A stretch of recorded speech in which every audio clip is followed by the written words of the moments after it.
Good morning students. Once again, welcome to this teaching learning session, and this is me too, your science teacher. As you know students, we are dealing with the lesson pollution of air and water, and this is the part 3 session of this lesson. Students, before we move on to this today's topic, let us have a quick look on what we studied in our previous class. We have talked about Project Save Taj, the greenhouse effect, global warming, effects of global warming, initiatives taken by the government of Delhi to reduce air pollution, and finally, what is our contribution to reduce air pollution. So students, as you have seen in our previous classes, we have already dealt with the pollution of air, and we have seen what are the causes of air pollution, what are the effects of air pollution, and what are the steps or the measures or our contribution as an individual which you and I together we have to take to reduce the air pollution. And students, today we will be talking about the water pollution, and today's topic is availability of water on the earth. The second is the pollution of water, the sources of water pollution. In these three sources, there are three major points. They are domestic sewage, the industrial sources of water pollution, the agricultural sources of water pollution, and of course the other sources of water pollution also. And next we will be talking about what is potable water and what are the simple methods of water purification. And also we will discuss what is Ganga Action Plan, and finally, as an individual, what is our contribution to reduce water pollution.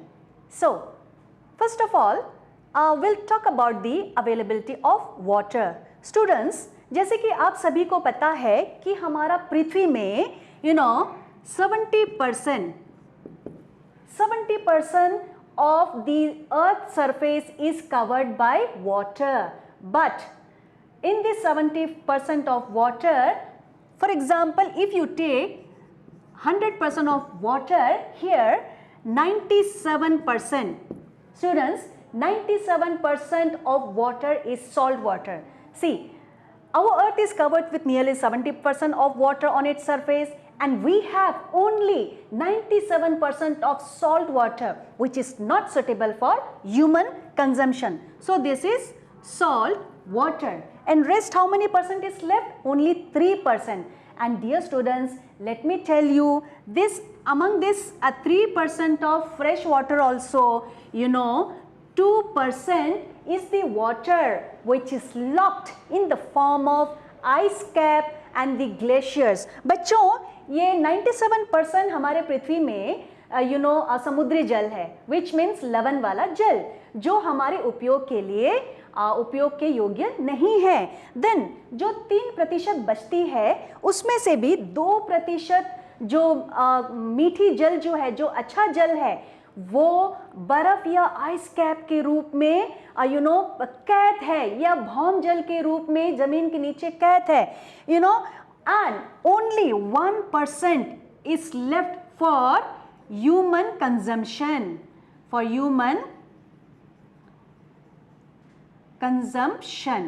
Okay, so students, as you can see in your screen, only 1% of fresh water is available for human consumption.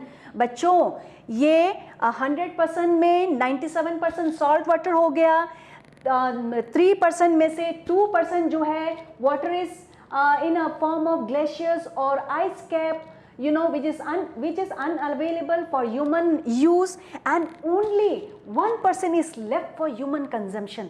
तो आप सोच के देखिएगा बच्चों कि ये 1% भूमि में इतना जल है, लेकिन सिर्फ 1% जल ही हमारे उपयोग के लिए योग्य है. तो हमें और आपको इस बारे में बहुत गहराई से सोचना है कि हमें जल बचाना है, सिर्फ आज के लिए नहीं बच्चों, आने वाले जनरेशन के लिए भी हमें जल बचा के रखना है. इसीलिए क्योंकि ये जल हमारे जो पृथ्वी का बहुत इम्पॉर्टेंट एक प्राकृतिक संसाधन है, एक रिसोर्स है.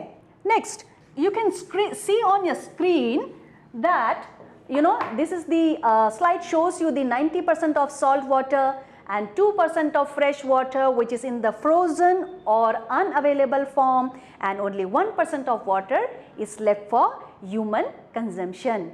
Next we'll talk about what is water pollution. What is water pollution? Students, ये water pollution या जल प्रदूषण क्या है?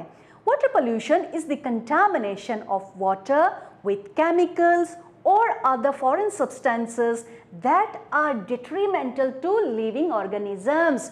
बच्चों, जल प्रदूषण क्या है? वे जल जिसमें हानिकारक रसायन और ऐसे पदार्थ होते हैं जो हमारे लिए उपयोग के योग्य नहीं है, जो हमारे लिए हम उपयोग नहीं कर सकते, ऐसे जल को हम प्रदूषित जल कहते हैं. Next students, to have a better understanding of what is water pollution, let us just have a look on this video so that you can understand more about the water pollution.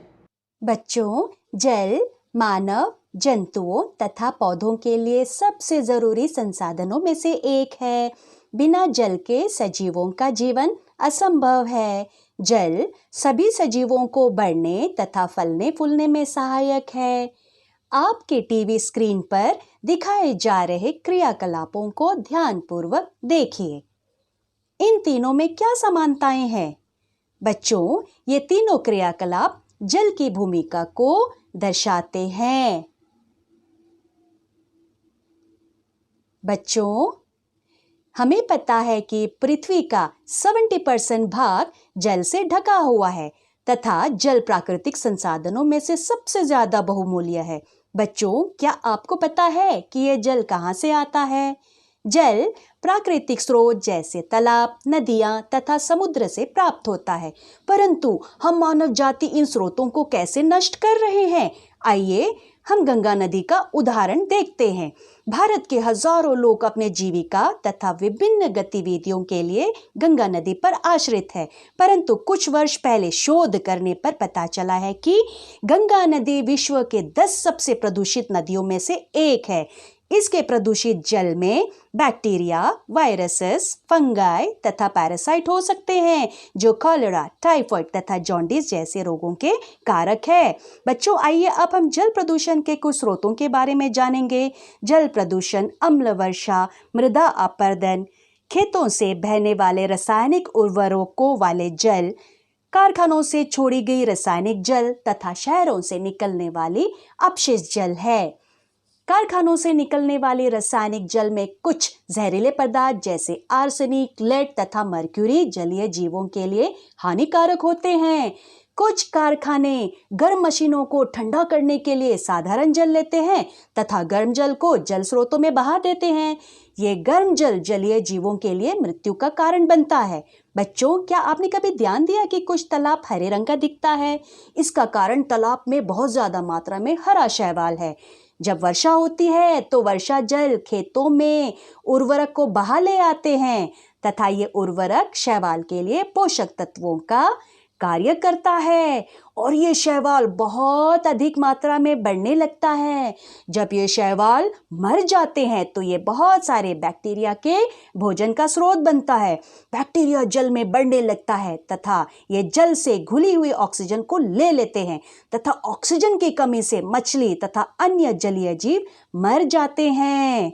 इन कारकों के अलावा कुछ लोग जल स्रोतों में नहाते, कपड़े धोते तथा मल भी त्यागते हैं. वे बहुत सारे कूड़े, कचड़े, प्लास्टिक्स को भी जल स्रोतों में बहा देते हैं तथा जल को बहुत ज्यादा प्रदूषित भी करते हैं. बच्चों, जल को प्रदूषित करने वाले पदार्थों को हम जल प्रदूषक कहते हैं. Now students, as you have seen the video talking about the water pollution, now we'll talk about the sources of water pollution. So, in this sources of water pollution, first we will see the domestic sewage.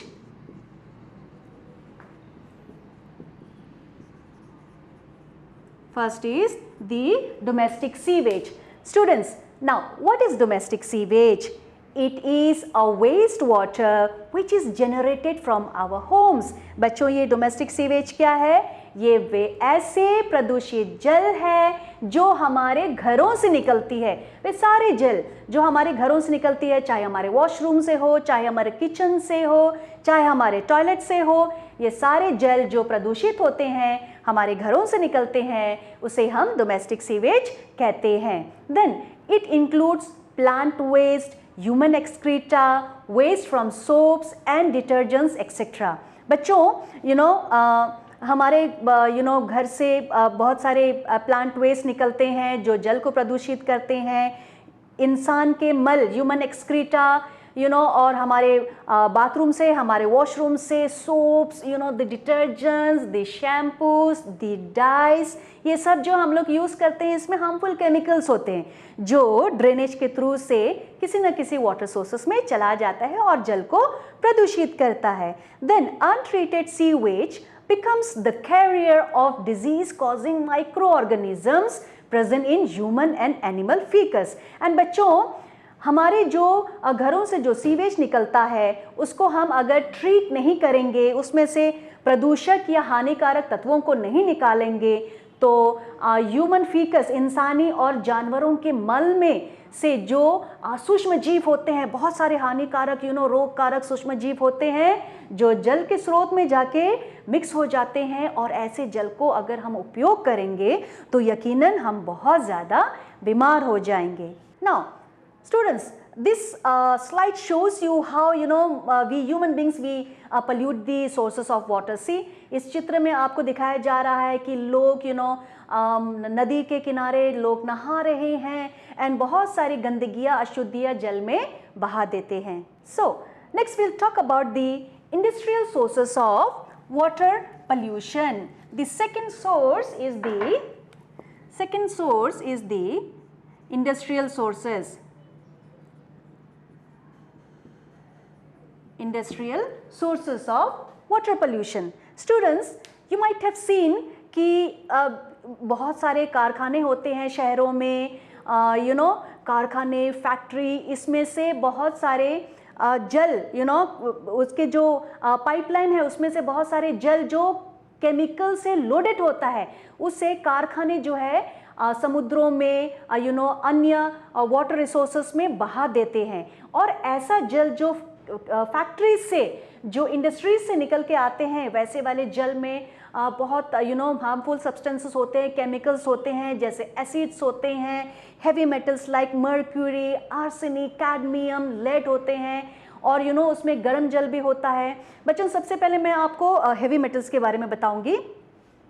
एक incident हुआ है 1950s में, Japan में 1950 में एक बे है, एक area है जिसका नाम है मिनामिटा बे।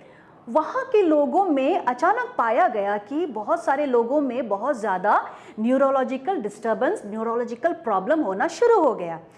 कुछ समय के बाद जब रिसर्च किया गया तब पता चला कि उनके शरीर में हेवी मेटल लाइक मर्क्यूरी, उनके शरीर में मर्क्यूरी पॉइजनिंग हुआ था। अब ये इनके शरीर में मर्क्यूरी कहाँ से आया? बच्चों, जो मिनामिटा बे था वहाँ पे आसपास में बहुत सारे फैक्ट्रीज थे जिसके वेस्ट वाटर से heavy metals like mercury, lead, ये सारे जो है समुद्र में या अन्य जल स्रोतों में छोड़ दिया गया था। एंड ये हेवी मेटल, आपको पता है, ये जाके जल के बॉटम में डिपॉजिट हो जाता है। जल के जो तल है, तली पे, समुद्र के तली पे या अन्य जल के स्रोत के तली पे इकट्ठा हो जाता है, जमा हो जाता है। एंड कुछ एनिमल्स, कुछ एक्वेटिक क्रिएचर्स जैसे फिशेस हो गए, प्रॉन्स हो गए, जो शेल्स हो गए, सी शेल्स हो गए, दे आर बॉटम ड्वेलर्स। कुछ फिशेस भी हैं, सिप्पी जो कहते हैं लोकल में, वो जो है बॉटम ड्वेलर्स है। ये कीचड़ को लेते हैं और कीचड़ में से पोषक तत्व को लेते हैं और कीचड़ को निकाल देते हैं। इस दौरान क्या होता है कि ये जो हेवी मेटल यहाँ पे डिपॉजिट हुआ था, ये उस सी शेल के शरीर में भी इकट्ठा हो गया, अक्यूमुलेट होने लग गया। और जब जापानीज लोग, आपको पता है कि बहुत, they are very much fond of sea shells and the sea foods. जब उन लोगों ने, मिनामिटा बे के एरिया के लोगों ने जब इन सी शेल्स को खाया, सी फूड्स को खाया, तो ये हैवी मेटल, ये मर्क्यूरी उनके शरीर में चला गया, जिसके वजह से उनको मर्क्यूरी पॉइजनिंग हुआ एंड जिसके वजह से उनके शरीर में बहुत ज़्यादा न्यूरोलॉजिकल प्रॉब्लम हुआ। एंड इसीलिए उस बीमारी का नाम उस जगह के हिसाब से रखा गया मिनामेटा। मिनामेटा बे पे हुआ था, इसीलिए उसका नाम रखा गया मिनामेटा। सो बच्चों, ये आप सोच सकते हो कि इंडस्ट्रीज से जो वाटर निकलती है उसमें केमिकल्स होता है, ये हमारे लिए कितना हार्मफुल है। दूसरी बात बच्चों, बहुत सारे पावर जनरेटर इंडस्ट्रीज जो है अपने मशीनरी को ठंडा करने के लिए नॉर्मल वाटर लेते हैं, मशीनों को ठंडा करते हैं, और वो जल जो है मशीन को ठंडा करने के बाद वो जल गर्म हो जाता है एंड उस गर्म जल को अगेन फैक्ट्रीज से सीधा जल स्रोत पे, समुद्र पे, चाहे नाला पे, नदी पे, तालाब पे छोड़ दिया जाता है। अब क्या हुआ, हमारा जल स्रोत का जल जो है गर्म हो गया, जिसके वजह से उसमें ऑक्सीजन जो की मात्रा होनी चाहिए वो कम हो गया एंड गर्म जल की वजह से हमारे जलीय जीव की भी मौत होने लगी है। Then the water which contains the chemicals, these are discharged into the nearby water bodies.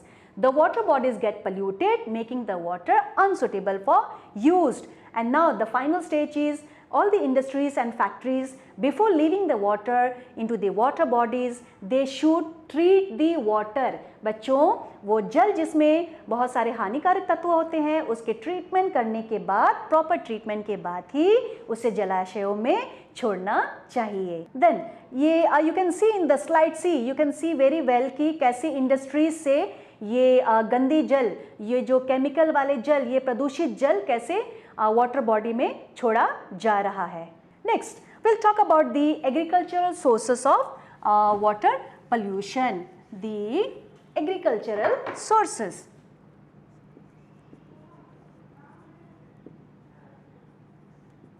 Agricultural sources of water pollution. बच्चों, आपको पता है, आप अंडमान निकोबार को बिलोंग करते हो तो यहाँ पे खेती बाड़ी बहुत ज़्यादा मात्रा में चलता है, इंटर आइलैंड्स में बेसिकली बहुत ज़्यादा होता है। तो किसान क्या करते हैं, अपने फसलों को कीड़ों से, कीड़े मकोड़ों से, पेस्ट से बचाने के लिए उसमें छिड़काव करते हैं हार्मफुल रसायन का, एंड बहुत अच्छा फसल को उगाने के लिए, अच्छी उपजाऊ के लिए भी उर्वरक भी देते हैं। लेकिन ये क्या होता है, जब बारिश होती है, ये सारे हार्मफुल केमिकल्स ये वर्षा जल के साथ बह के हमारे नदी, नाला, तालाबों में चला जाता है। Use of fertilisers, pesticides and insecticides which contain chemical substances such as nitrates and phosphates.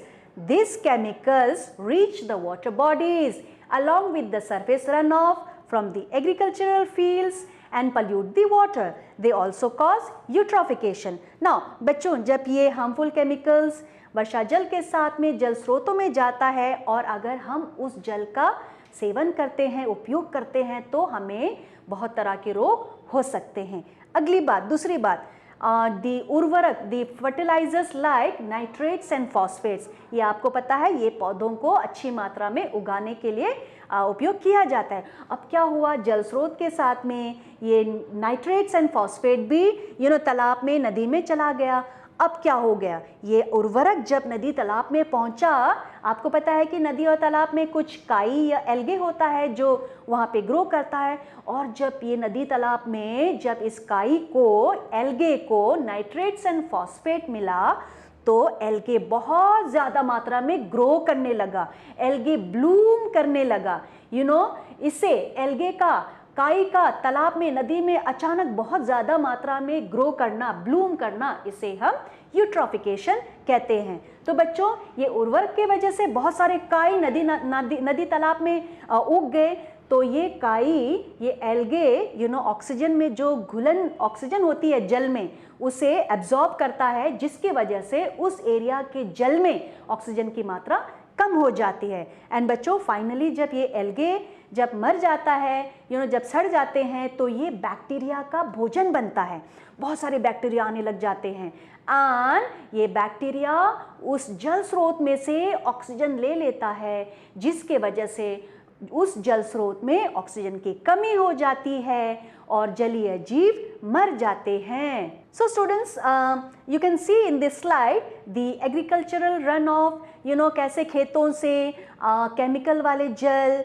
दी उर्वरक वाले जल, और कैसे मिट्टी के कटाव के मिट्टी के कण आते हैं और कैसे हमारे जल स्रोत को प्रदूषित करते हैं। ये चित्र आपको दिखा रहा है। अगला बच्चों, हाँ, हम आगे जाने से पहले और छोटा सा वीडियो मैं आपको दिखाना चाहूँगी, जिससे आप और भी छोटी छोटी बातें आप सीख पाओगे, समझ पाओगे कि जल प्रदूषण कैसे होता है और हमें इसे कम करने के लिए क्या करना चाहिए, क्या नहीं करना चाहिए।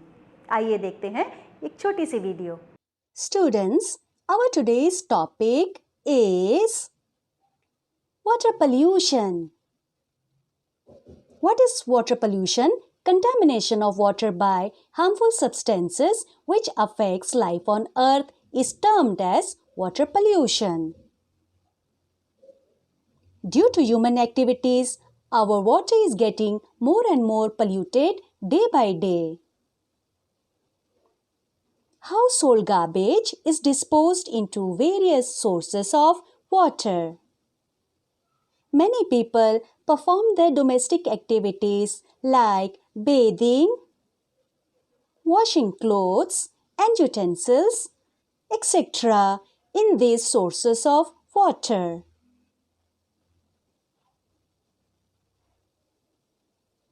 Industrial waste are discharged into the water, leading to water pollution.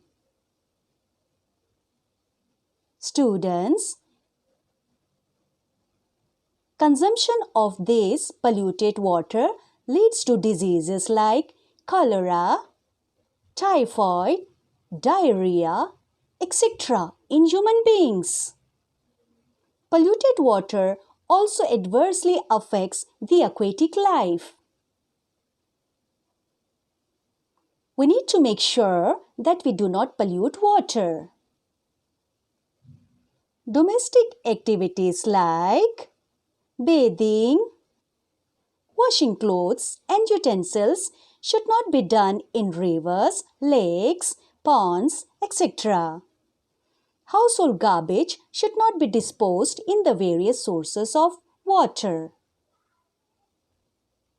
Sewage and industrial wastewater should be treated before discharging into the water. Next, students, let us talk about the other causes of water pollution. The other causes of water pollution.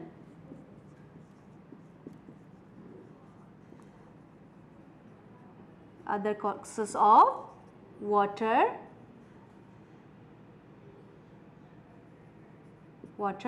pollution. So, students, अब तक हमने देखा कि we have talked about the domestic sewage, the industrial sources, the agricultural sources of water pollution. Apart from this, there are few things which is a major concern of water pollution. First, we'll talk about dumping litter such as plastic bottles, polybags, empty packets of eatables into the water bodies. बच्चों, हम और आप क्या करते हैं अक्सर? हम mineral water की बोतलें खरीदते हैं, हम फैंटा की बोतलें खरीदते हैं, हम जूस के पैकेट्स खरीदते हैं, चिप्स खाते हैं, बिस्किट्स खाते हैं, और वो जो एम्प्टी पैकेट्स हैं, खाली बोतलें हैं, हम क्या करते हैं? ज़्यादातर हम उसको किसी नदी तालाब में फेंक देते हैं। बच्चों, plastic being non-biodegradable, when broken down into smaller pieces, can be eaten by sea creatures which may cause their death also. और ये प्लास्टिक बच्चों, ये जो है कभी नहीं सड़ने वाला है, ये नहीं सड़ेगा, यानी नॉन बायोडिग्रेडेबल है, और जिसके वजह से ये जल स्रोत में हमेशा रहेगा। लेकिन फाइनली क्या होता है, जब ये प्लास्टिक सड़े बिना छोटे छोटे टुकड़ों में, कणों में टूट जाते हैं, तो जलीय जीव इसे भोजन समझ के खा जाते हैं और वे मर जाते हैं। बच्चों, आपको मैं बता दूं कि ये सी टर्टल जो है ना, जो समुद्री कछुए जो है जेली फिशेस को खाते हैं। अगर आपने जेली फिश देखा होगा कभी सी शोर में, वे ट्रांसपेरेंट दिखते हैं और जल में, समुद्र के लहर के साथ ऐसे ऐसे फ्लोट करता है। लेकिन जब हम पॉली बैग्स, ट्रांसपेरेंट वाले पॉली बैग्स फेंकते हैं ना जल में, तब क्या होता है, वो भी ऐसे ही तैरता है जल में, समुद्री लहर के साथ ऐसे ही तैरता है। अब बेचारे ये कछुए, ये सी टर्टल इस पॉली बैग को क्या सोच बैठे, जेलीफिश सोच बैठे, और जब ये इस पॉलीबैग को जेलीफिश सोच के खा जाते हैं तो उसके शरीर में जाके इट चोक्स दैट एनिमल, जिसके वजह से वो बेचारा टर्टल मर जाता है बच्चों। एंड आपने देखा होगा बहुत सारे मछुआरे अपने जाल जो सड़ जाती हैं, फट जाती हैं, उसे समुद्र में फेंक देते हैं। अब क्या होता है, मछलियाँ या टर्टल और अन्य जलीय जीव कभी गलती से जाके उस जाल में फंस जाते हैं, जिसकी वजह से वो तैर नहीं पाते और वे मर जाते हैं। तो बच्चों, हमें ऐसी हरकतें नहीं करनी चाहिए और लोगों को भी बताना चाहिए कि ये जो है कितना नुकसानदायक है, दूसरे जलीय जीवों के लिए कितना हार्मफुल है।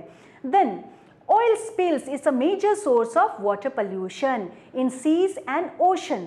Oil floats on water surface and prevents the atmospheric oxygen from mixing in water.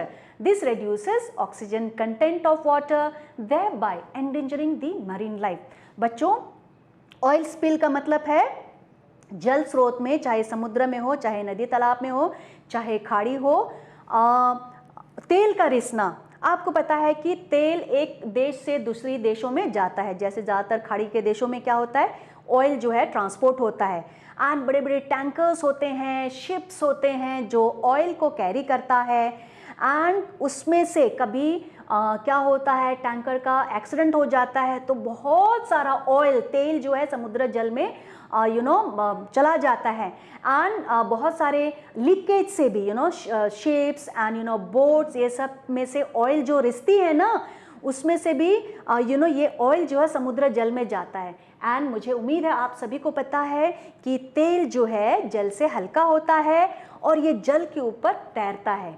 जब कभी ऑयल स्पिल होता है, तेल की लीकेज होती है, तो वो एक मोटी परत बना देती है जल के ऊपर, जिसके वजह से वायुमंडलीय ऑक्सीजन जो है जल में जा नहीं पाता है और जल में ऑक्सीजन की मात्रा कम होती है, नंबर 1। नंबर 2, बच्चों, आप समुद्री चिड़िया देखे होंगे, सी बर्ड्स देखे होंगे, जो डाइव लगा के समुद्र में, पानी में डाइव लगा के मछलियों को पकड़ के खाते हैं।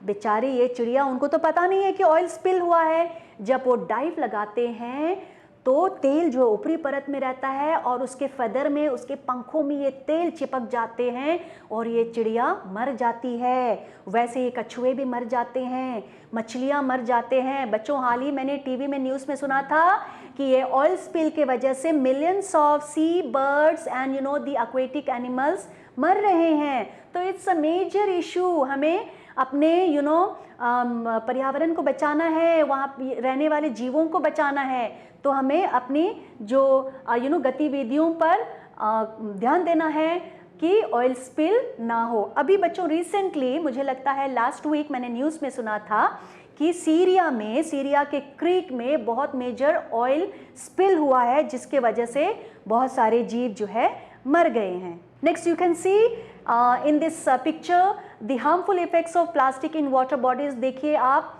जल स्रोतों में कैसे प्लास्टिक के डब्बे, प्लास्टिक के पॉलीथीन बैग, कचरे तैर रहे हैं। ये किसने किया? ये मैंने और आपने किया, ये हमने किया, इसे मानव ने किया। हमने कैसे अपने जल को प्रदूषित कर दिया, देखिए। एंड तीसरे चित्र में आपको दिख रहा है, वो डॉल्फिन का चित्र है जिसके फिन में प्लास्टिक बैग फंस गया है, जिसकी वजह से डॉल्फिन तैर नहीं पाएंगी और उसकी मृत्यु हो जाएंगी। बच्चों, इस स्लाइड में देखिए the effects of oil spill. जैसे मैंने अभी आपको बताया, ऑयल स्पिल के कारण कछुए, चिड़िया, बहुत सारे फिशर्स, ये सारे मर रहे हैं। तो हमें इन सभी बातों पर बहुत ज़्यादा ध्यान देना चाहिए। Next, students will talk about the potable water. What is potable water and what are the simple methods of purification of water? Students, what is potable water? Water which is suitable for drinking is called potable water. And the simple methods of purification of water is, बच्चों, दो तरह का purification of water होता है. One is the physical method, second is the chemical method. Physical method में बच्चों हम अपने घरों में जो नल स्रोतों से जो हमें जल मिलता है उसे हमें बॉईल करनी चाहिए। बॉईल करने के बाद में आपके घर में जो फ़िल्टर, कैंडल वाला फ़िल्टर होगा उसमें डालिएगा, उसे फ़िल्टर कीजिएगा। आजकल मार्केट में एक्टिवेटेड चारकोल फ़िल्टर भी मिलता है, उसका उपयोग भी कर सकते हैं। जो जल आपको साधारणतः साफ दिखता है वो ज़रूरी नहीं है कि वो उसमें कोई हार्मफुल केमिकल या ऑर्गेनिज्म ना हो, इसीलिए जल को बॉईल करना बहुत ज़रूरी होता है। Next is the chemical method, जिसमें क्लोरिनेशन होता है। क्लोरीन की टैबलेट डालने से उसमें जो सूक्ष्म जीव, हानिकारक सूक्ष्म जीव है वे मर जाते हैं।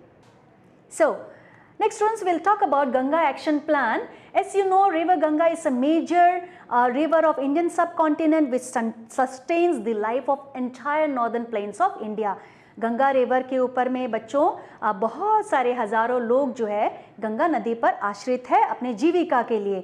लेकिन कुछ साल पहले शोध किया गया तो ये पता चला कि गंगा का जल बहुत ज़्यादा प्रदूषित हो गया है हम मानव गतिविधियों के कारण। इसीलिए गवर्नमेंट ऑफ इंडिया ने अप्रैल में 1985 में गंगा एक्शन प्लान शुरू किया था, जिससे कि रिवर गंगा का पोल्यूशन कम हो सके। And finally let us talk about our contribution to reduce water pollution. बच्चों, इससे पहले वाले सेशन में मैंने हमारा कंट्रीब्यूशन एयर पोल्यूशन को कैसे कम करेंगे उस पर मैंने बताया था आपको। अभी मैं बताऊंगी कि मैं और आप, हम सभी मिलके जल प्रदूषण को होने में कैसे रोक सकते हैं या कैसे कम कर सकते हैं। यूज़ वाटर जुडिशियसली, हमें जल को बहुत ही ध्यानपूर्वक उपयोग करना चाहिए, यानी हमें जल का वेस्ट नहीं करना चाहिए। Then we have to remember the 3R। 3R student, 3R पिछले सेशन में भी मैंने आपको 3R के बारे में बताया था। What is 3R?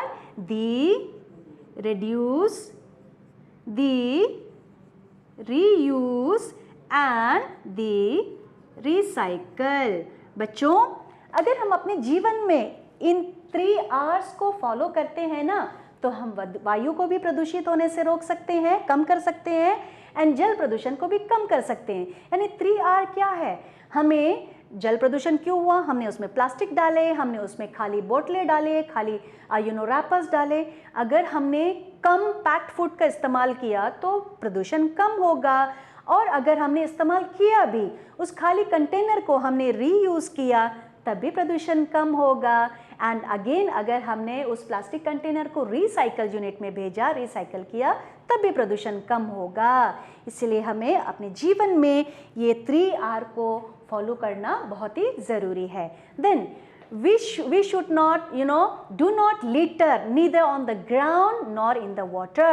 हमें कूड़ा करकट फेंकना नहीं चाहिए, गंदगी करना नहीं चाहिए, ना तो भूमि के ऊपर ना तो जल स्रोतों में। Keep a watch on the composition of household products you buy। आप क्या खरीदते हो, अपने घरों में क्या सामान लाते हो, उसे आप ध्यान दीजिएगा। किस चीज़ का बायोडिग्रेडेबल हो सकता है, किसका नॉन बायोडिग्रेडेबल होता है। जो नॉन बायोडिग्रेडेबल आइटम है उसको हम कैसे recycle, reuse and come use कैसे कर सकते हैं, इन चीज़ों का हमें ध्यान देना होगा। And finally, do not pollute the water, keep it clean for now and later. And last में स्टूडेंट्स, मैं आप सभी से हाथ जोड़ के यही कहना चाहूँगी कि let us all join our hands together to save water, because water is a very precious natural resource for all the living organisms to sustain on this planet. And I hope through this small teaching learning session, by watching the videos, you might have understood the water pollution, the causes and the solution to reduce the water pollution. Easily you might have understand it all, and I hope and expect from all of you to adopt the the procedure or the steps to reduce the water pollution. So see you in the next class. Until then, stay safe, take care and keep learning.